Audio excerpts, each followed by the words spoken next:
Aujourd'hui, la transformation digitale des entreprises s'accélère. Alors, comment faire évoluer la connectivité des entreprises pour garantir aussi la meilleure expérience à leurs utilisateurs? C'est ce dont nous allons parler avec mes deux invités pour ce talk. Suivez-moi.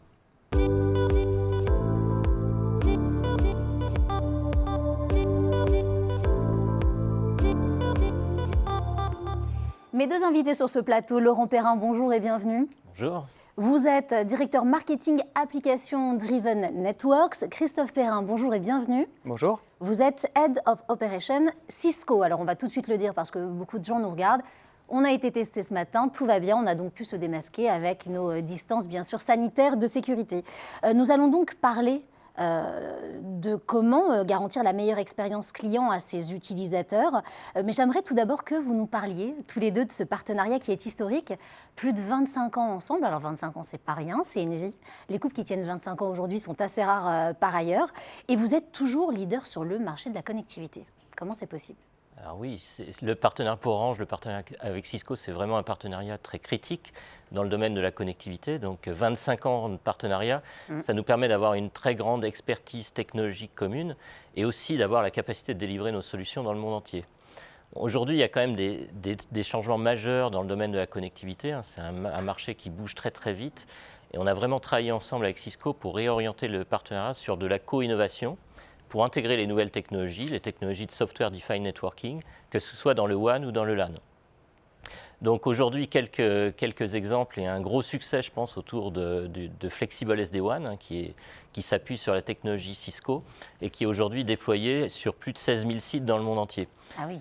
Voilà, donc et avec Cisco, sur cette offre, on couvre tous les domaines d'activité. Donc on a commencé très fort sur l'industrie, qui a été un des premiers secteurs à adopter le SD-WAN, avec un client comme Siemens, 1500 sites dans le monde entier, ou bien un client américain aussi, Mars, donc, qui est un des leaders de l'agroalimentaire, les bars Mars, mais aussi une très grosse activité par ailleurs.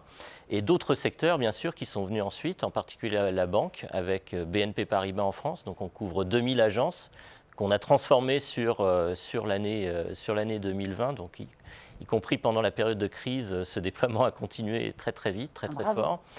Et dernier aspect aussi que je voulais mentionner, d'autres secteurs, par exemple celui des compagnies aériennes, donc qu'on couvre au travers de notre partenariat avec SITA, et donc on couvre aussi beaucoup des compagnies aériennes qui transforment leur réseau vers le SD-WAN pour avoir aussi plus de flexibilité. Alors aujourd'hui, on sait que tout change, on change notamment avec la crise sanitaire dont on n'est pas encore sorti. Quels sont à la fois les enjeux et les priorités de vos clients ? Alors ce qu'on voit, c'est que finalement la priorité et la mère des priorités, c'est l'application et plus précisément, c'est la qualité de l'expérience que vont ressentir les utilisateurs dans l'usage de l'application. Et ça pose un enjeu énorme pour nos clients et notamment pour les équipes IT. Puisque dans de nombreux environnements, les applications, on demande aux équipes IT de maîtriser l'expérience utilisateur de bout en bout dans un environnement où la production informatique finalement n'est plus faite uniquement en interne, mais de plus en plus on a un phénomène de migration des applications vers un ou plusieurs clouds, que ce soit sous format IaaS ou SaaS. Et ça, au-delà des difficultés inhérentes, ça rajoute des enjeux en termes de sécurité puisque ça contribue à fragmenter le périmètre de l'entreprise. Et puis le dernier point, le dernier enjeu, c'est que effectivement, lié à la crise sanitaire, lié au fait de devoir basculer 100% des gens en télétravail, gérer un retour au bureau à partir de maintenant, finalement, ça a nécessité énormément d'agilité et une adaptation du plan de marche de la plupart des organisations pour les équipes IT. Alors, la manière, finalement, ce qu'on va chercher à faire, ce qu'on va essayer d'amener, c'est de rendre possible cette agilité pour redonner du contrôle aux équipes IT. Et ça passe effectivement par la modernisation d'un certain nombre d'outils. Et l'innovation. À commencer par la modernisation des plateformes réseau. Et cette modernisation des plateformes réseau, elle se fait en amenant des plateformes qui sont pilotées par du logiciel, qui vont amener de l'automatisation. Donc on va arrêter de faire des gestes de configuration équipement par équipement. On va amener de la métrologie. On va en quelque sorte allumer la lumière pour mieux comprendre ce qui circule sur les réseaux et pouvoir délivrer des services sur justement ces applications.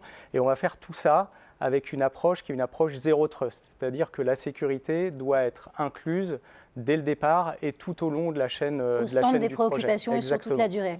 Exactement. Et avec ces plateformes qui amènent donc de l'automatisation, de la sécurité et de la visibilité applicative, qui seront pilotées par des API pour aller dans une démarche infrastructure as a code, on va pouvoir amener cette agilité dont on a besoin en cette période d'une extrême complexité.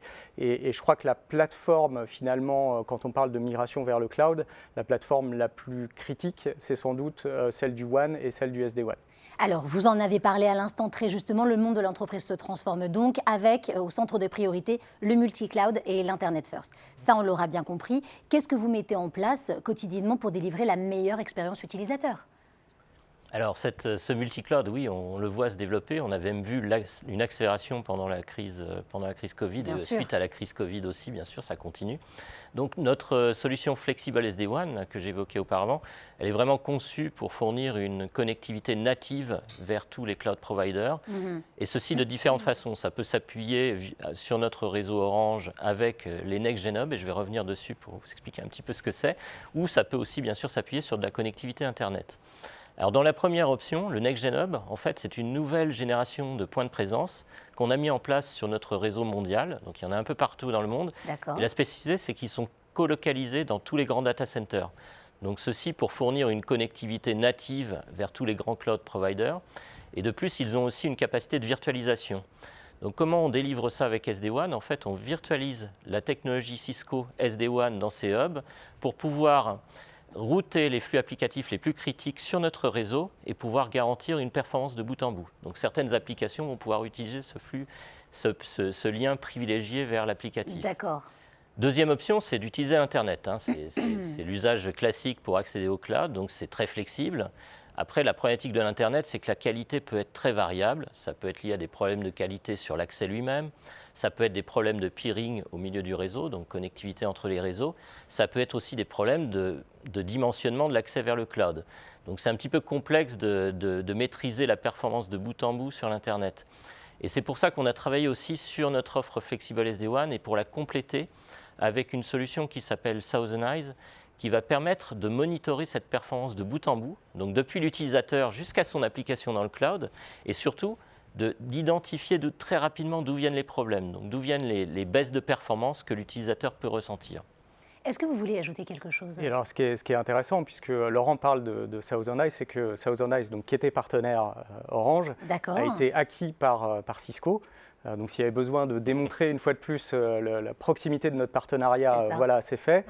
Oui. En fait, on a acquis Thousand Eyes pour encore renforcer effectivement ce lien entre l'application et l'infrastructure et pouvoir allumer la lumière, comme j'évoquais tout à l'heure, et prendre les bonnes décisions de routage.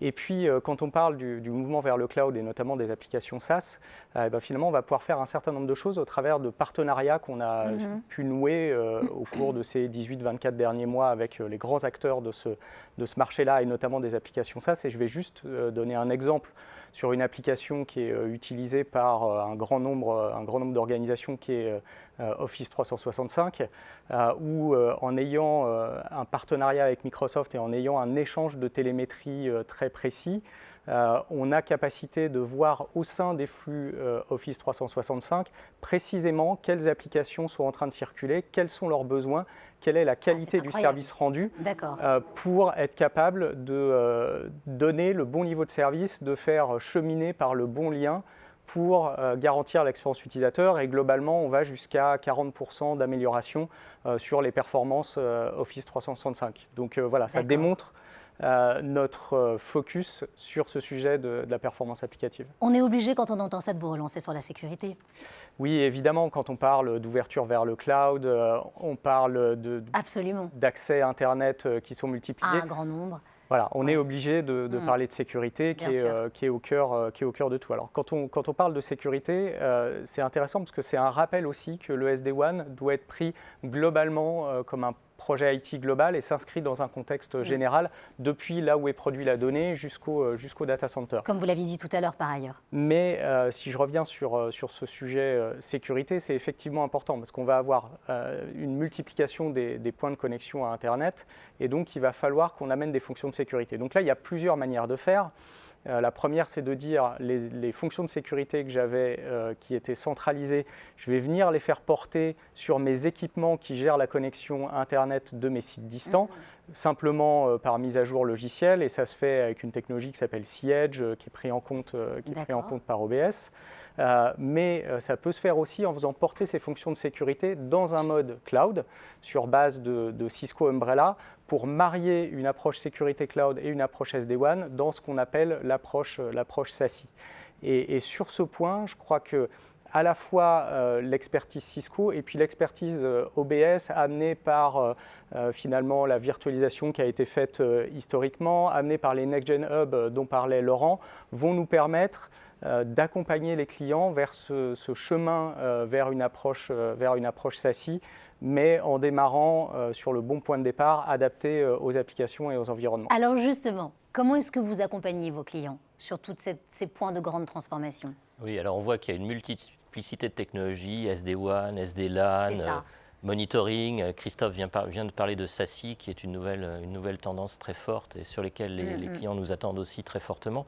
Donc toutes ces technologies sont aussi très, très évolutives. C'est-à-dire que dans le temps, les versions évoluent, on ajoute des nouvelles fonctions, des nouvelles features. Donc c'est quand même une très forte complexité aussi. Surtout dans un contexte où il faut intégrer ça dans un environnement réseau existant. Donc la difficulté, elle est vraiment là.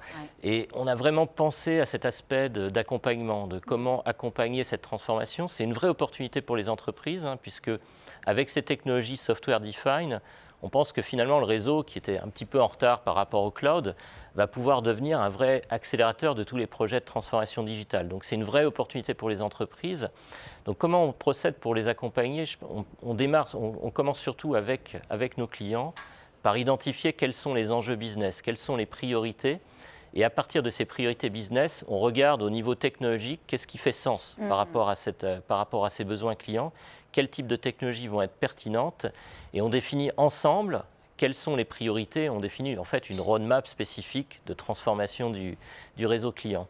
Donc voilà, c'est vraiment l'approche qui est très importante, et on s'appuie aussi sur ce qu'on appelle des Open Labs. C'est un concept qu'on a développé initialement avec Cisco. Donc l'idée, c'est en fait de construire sur certains de nos sites des environnements de test, donc des laboratoires de test, mais dans lesquels on invite nos clients pour faire des workshops collaboratifs. Alors ceci pour d'abord mieux appréhender la technologie, parce que c'est toujours mieux de voir la technologie, comment elle fonctionne. Ça va beaucoup plus loin qu'une démo, puisqu'on peut vraiment toucher les configurations, c'est du réel. On peut aussi, dans ces Open Labs, vraiment modéliser les use cases de nos clients. Donc, quel est l'usage, quel type de besoin. Donc, pour comprendre quel est l'intérêt et qu'est-ce que ça va apporter en termes d'amélioration au niveau du business. Et à partir de ça, on va pouvoir aussi donc définir mieux comment ça va s'intégrer dans le réseau client. Et dernier point aussi très important pour nous, pour Orange et pour Cisco, c'est qu'au travers de ces Open Labs, nos clients viennent nous voir avec leurs besoins, ce qui nous permet aussi d'influencer nos roadmaps, donc d'avoir un feedback sur les besoins, sur l'évolution des besoins. Donc ce qui est très important pour rester dans un modèle agile. On fait très souvent ces Open Labs aussi avec les équipes Cisco, donc pour avoir ce retour et pouvoir faire évoluer notre roadmap au gré de ces évolutions que nos clients nous expriment très directement dans ces Open Labs. Alors le mot de la fin, il est pour vous, vous avez 10 secondes. Le futur, c'est quoi? Plus de flexibilité? Alors le futur, c'est continuer à innover, et on va continuer à innover et accélérer l'innovation, accélérer la co-innovation sur deux grands sujets, la sécurité autour de SASE et tout ce qui touche à l'intelligence artificielle, au machine learning, au machine reasoning, pour résoudre des problèmes qui sont compliqués aujourd'hui, mais les résoudre de manière simple et élégante. Et on va le faire en co-innovation avec Orange, et vous découvrirez ça en cours d'année. Eh bien, on est ravis. Vous avez réussi en tout cas à démocratiser des propos très complexes aujourd'hui avec moi. Merci à tous les deux, Christophe et Laurent Perrin. Vous avez le même nom de famille, mais vous n'êtes pas de la même famille. C'était un plaisir de vous avoir sur ce plateau. Quant à nous, on se retrouve très vite pour un nouveau talk, alors restez bien avec nous.